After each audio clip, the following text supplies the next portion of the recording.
All right, let's talk about diffusion, how things actually move inside and outside of that cell membrane that we were talking about in the last one.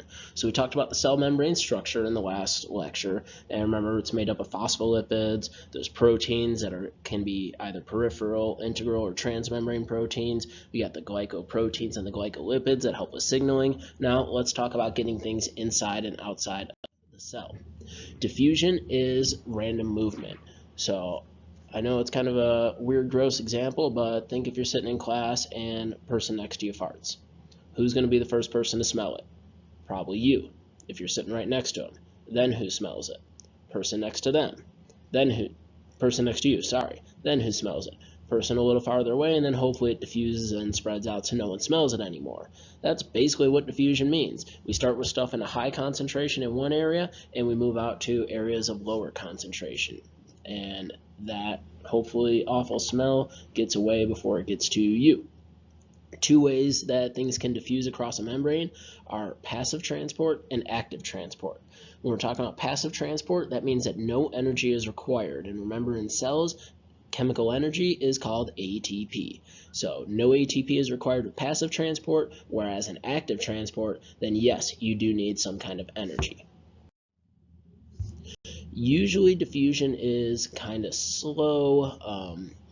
I got this sign over here on the right hand side because we see this 15% grade showing us that we're going your car's going to be going downhill on this road for a while, for the next mile. Well, a gradient is when you have a high concentration of something on one side and a low concentration on the other. High concentration means that all the molecules are really bunched up together, and molecules don't like to be that way, so they're going to diffuse and try to go from areas of high concentration down to areas of low concentration. The steeper that gradient is, the faster the diffusion is going to be. Temperature also plays a big role in diffusion. If it's warmer out, molecules move faster, so they're going to diffuse a little bit faster. And if you have bigger molecules, well, it takes you a little bit longer to diffuse because you have to get through other molecules to get there. So those are kind of the things, the gradient temperature and how big the molecules are is going to determine how quickly diffusion actually happens within a system. Now, let's start with simple diffusion. Simple diffusion is exactly that. This is just using the concentration gradient to go from high concentration to areas of low concentration. There is no energy required in this. This is what molecules normally will do. That's, again, lighting a match or blowing out a match, and then you have that smoke smell right next to the match, and that sort of dissipates out away from that area. Anytime anything smell is kind of like the classic simple diffusion example. If we're talking about water, anytime we're talking about diffusion of water, it's always going to be simple diffusion, and diffusion of water has a special name. We always call that osmosis, and we'll be talking about water potential and things like that. There's an equation for water potential on your equation sheet. You can always check that out, that you get to use on your EP Bio exam. We'll have this whole day just on water potential and how that works. One thing you see here, I got 3 exclamation points right there. Water is always, always, always going to move towards the solute. Solutes are things that are dissolved into a solution. Remember, a solution is composed of a solvent and a solute. Well, water is always going to go towards solutes because water always wants to try to balance things out. And if you can remember that, that's going to help you out a lot when we get into the water potential stuff. That water is always going to go towards other stuff because there's a lower concentration of water there, and it just moves. When we talk about cell environments, the cell environment is the area around the cell. So it could be the extracellular space, it could be the blood that's moving around the cell. Cell environments come in 3 shapes and sizes. In a hypertonic environment, well, hyper means increased. There's a high concentration of solutes outside the cell. So more solutes outside the cell, and if that's the case, think about which direction water wants to go. Water always goes towards solutes, right? So if we have a higher concentration of solutes outside the cell, which way is water going to go?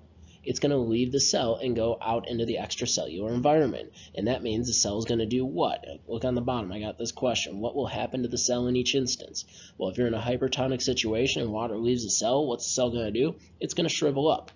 In an isotonic solution, there's equal concentrations of solute both inside and outside the cell. Now, that doesn't mean water doesn't move. There's still movement of water. There's just no net movement of water. It's not like most of the water is going out or most of the water is coming in. It's all equal, and water sort of trades places equally. In a hypotonic solution, hypo means decreased. There's a lower concentration of solutes outside the cell than inside the cell. And if that means there's not as many solutes outside and there's more solutes inside, which way is water always going to go? Water's going to go towards the solutes. So it's going to go into the cell, and it's going to keep going into the cell. Now, with animal cells, we don't have a cell wall. So what's our cell going to do if we keep putting more and more water in? Eventually, it's going to burst. And it's going to get bigger, bigger, bigger, and if it gets too big, it's going to burst. And that could have some really big implications. One of the other teachers at this school, Miss Kim, she always says hypotonic kind of sounds like hippotonic, and hippos are big and fat. So in a hypotonic solution, the cell's going to get big and fat and potentially burst. I always think that's hilarious, so I always tell that to you guys. Here's a picture of cells in different environments. On this one, we see water going out, and look at that cell. It looks all kind of pointy. This is supposed to be a red blood cell. This middle picture is what a red blood cell should look like, where you have equal amounts of solute inside and outside of the cell. Over here, we have a cell where water is going in because there's more solutes inside than there are outside. So which one of these is the hypotonic solution, where the cell is going to get bigger? Hopefully you know that one is C. Which one of these is the isotonic solution, where you have equal amounts of solute inside and outside?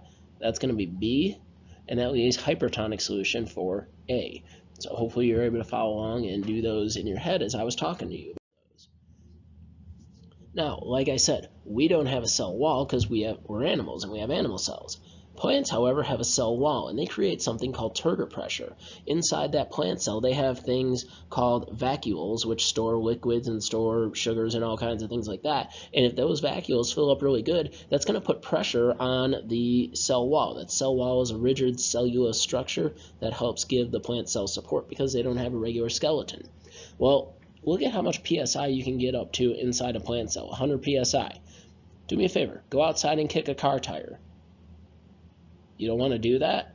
Well, that's because car tires are pretty hard. Car tire PSIs are only like 32 to 34 PSI usually.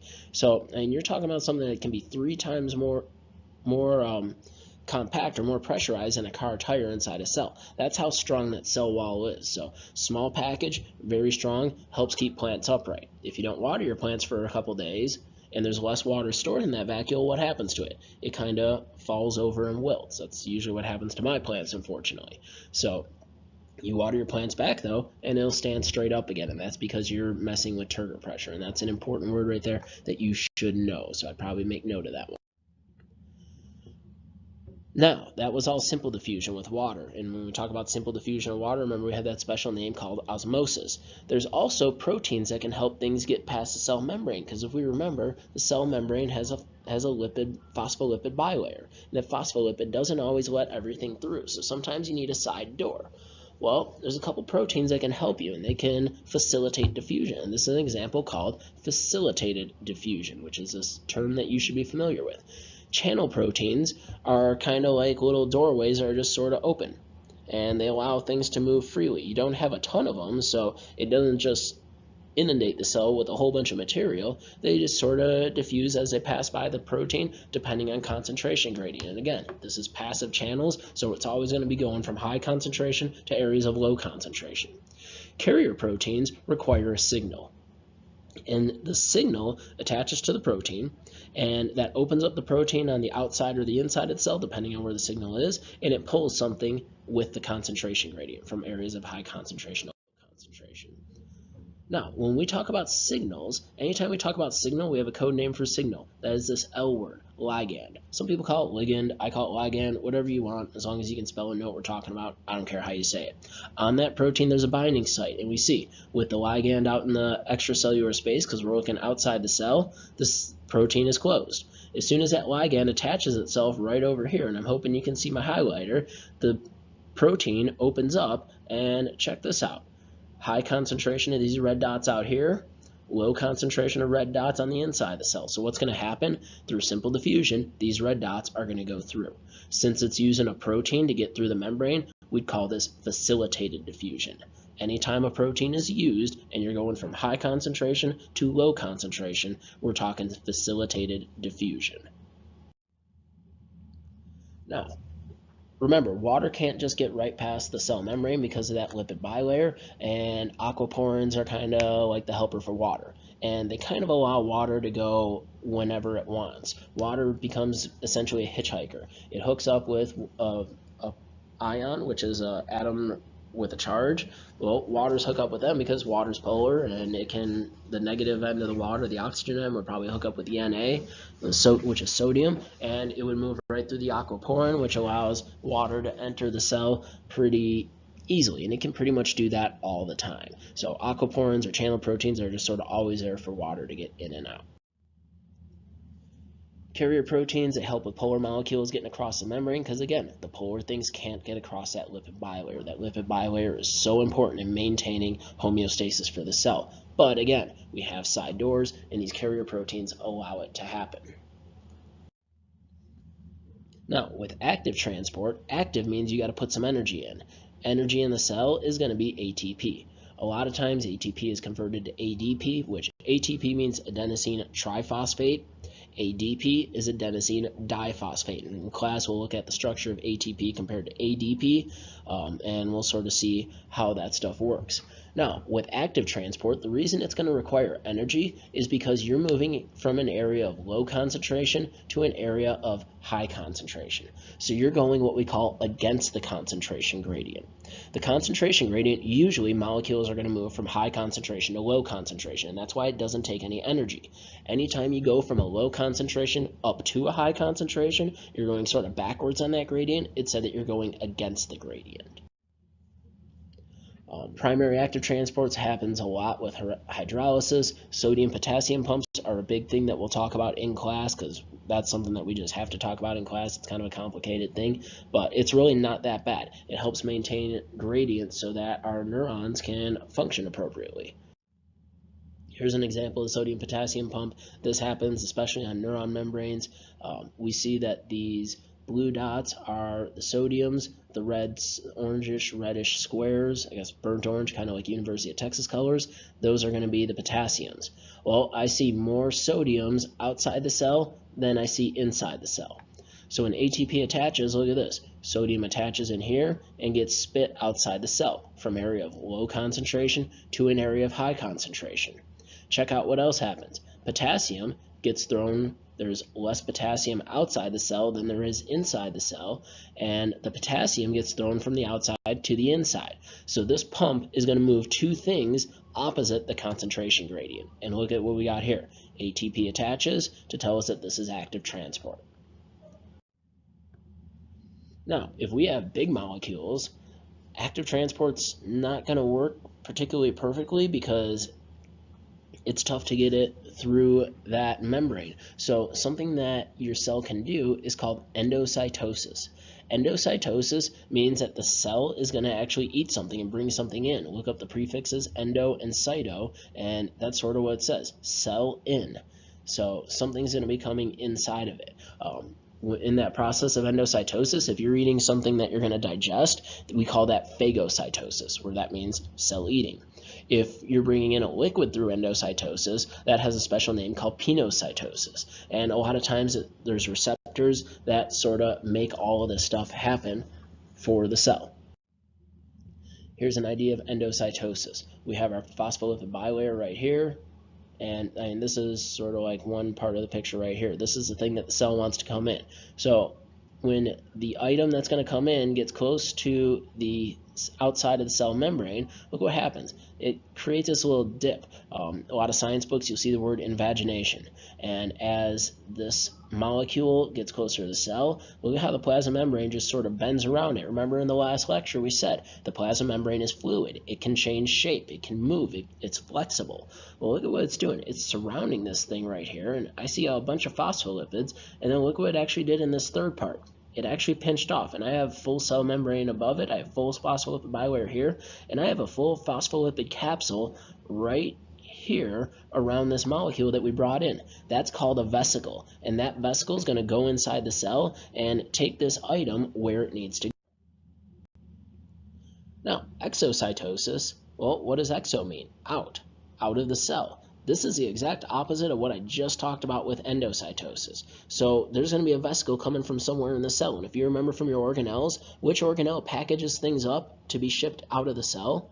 Hopefully you remember that's a Golgi body. And the Golgi body makes vesicles that bud off of it, and those vesicles attach to the cell membrane, and they allow something to leave the cell through exocytosis. A great example of exocytosis we'll absolutely be talking about in class is neurotransmitters. It's kind of like the classic one with exocytosis, because those neurotransmitters, which are signals that allow neurons to talk to each other, get spit out from the end of the neuron into the synapse so that nerves can send messages, and that happens crazy fast. So if we look at this picture, look at the secretory vesicle. This probably came from the Golgi body. Well, check this out. That's phospholipids. Your Golgi body made a phospholipid vesicle for those materials that your cell made, and it sent it out towards the cell membrane. Eventually, it's going to attach to it, and look at this. Poops it right out into the extracellular space. So that allows things to leave the cell that the cell makes, because sometimes cells need to make signals or proteins that need to do something outside the cell. When we talk about receptor-mediated endocytosis, well, what does receptor-mediated mean? That means there's going to be some kind of signal or ligand, remember that's our code word for signal, is going to tell the cell, hey, take this in.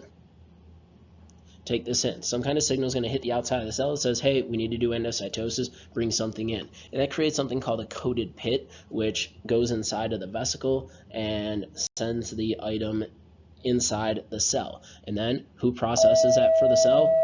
Bell just rang, that means class is about to start. Which organelle processes things? That's the lysosome. Hope you enjoyed this one. We will finish this up. Cholesterol is a great example of receptor-mediated endocytosis. Your cells need cholesterol at times, and it brings it in, allows your cell to digest those materials. Here's a quick review. Simple diffusion, high concentration to low concentration, no protein involved. Facilitated diffusion, high concentration to low concentration, got to have some kind of protein. Active transport, low concentration to high concentration, and check out these sweet stars I put in here. That's right next to the ATP, or the energy that you need to make that happen. Hope you enjoyed. I'll talk to you guys soon.